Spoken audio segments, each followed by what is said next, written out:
Now, this video is specifically only for homeowners who have bought their BTO for just 2 to 3 years. You're very far away from your MOP. If you're thinking of upgrading to a private property when you hit your 5th year, eventually, now this is something you must start as of now, because if you haven't already started, okay, you are falling behind. And that is why if you are just a few months away from your MOP, this video would actually be a little too late for you. Okay?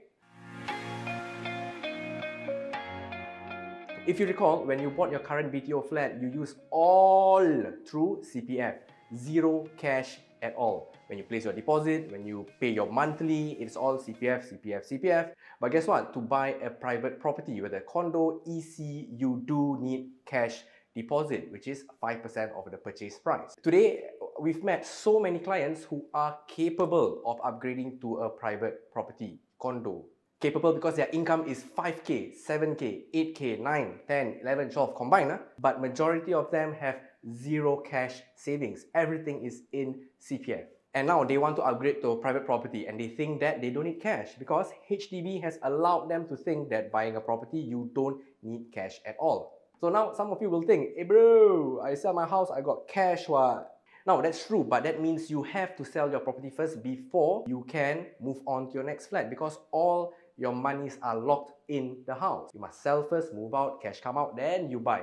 Now that means in between where you can stay. So what you must do is actually set aside 10 to 15% of your take-home salary. Do it until you're 6 months away from your MOP of your house, and then call me up. I will go through with you to see how you can upgrade to a bigger, better property, and will also help you retire comfortably, independently.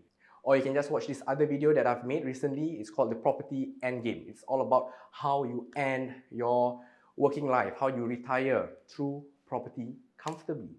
And after meeting up with me, you continue saving. You should have set aside somewhere around 37,800 if you set aside 10% of your take-home pay with including 2 months bonus. Or if you set aside 15,000, it would be 56,700. I did not memorize this number. I have a number, some guy holding iPad behind the screen. So what can you do with all this money down the road? Now, you would have saved up enough to place the 5% deposit to buy a private property, condo or EC, a 2-bedroom or a 3-bedroom. Now, let's talk about a mid-price 3-bedroom condo in today's market, 2020. It will cost you somewhere in the range of 1.05 mil. That means to take to the 5% deposit would be somewhere in the range of 52,500 in cash.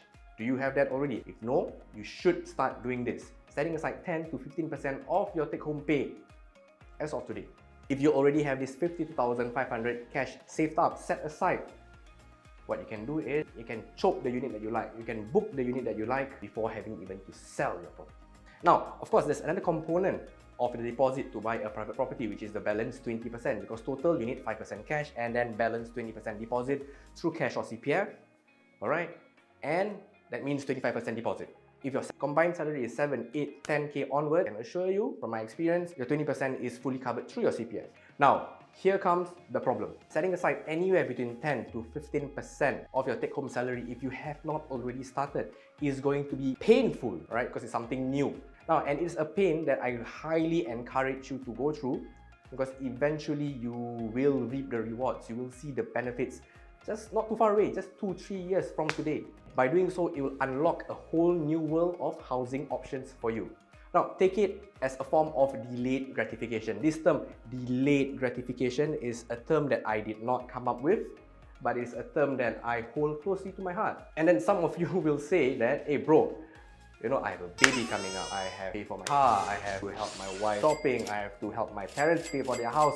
The house that they have been staying there for the past 25 years, gone down in value, yet not yet fully paid. This is something all of us have to manage eventually. It's very important to set aside this 10 to 15% before you start paying for your bills, before you start paying for anything else, because this is something that you want to set aside for the future.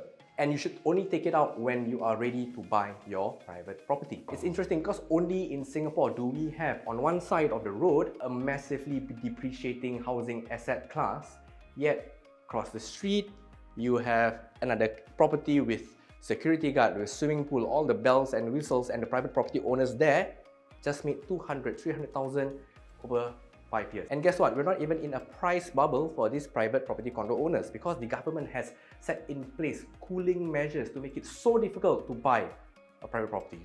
Deposit used to be 10% in the past. It is so difficult to buy a private property today because they don't want prices to run all the way up. Yet, in the same market, people are making 200, 300,000. With your 50k saved up over the next few years, you can enter that world. It's all about how you prepare yourself today. Now, let's go back to the main crux of the issue.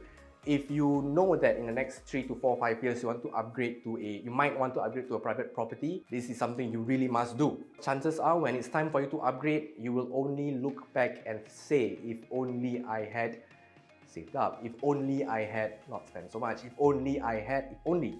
Okay, and this is what I'm telling you, to plan ahead. You are 2 years, 3 years, 4 years away from your MOP. You have time. And for my clients who are in their late 30s, they will always tell me that, hey, if only I had saved up more, if only I had planned ahead in advance.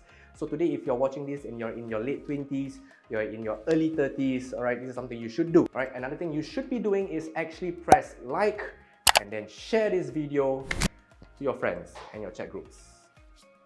See you soon.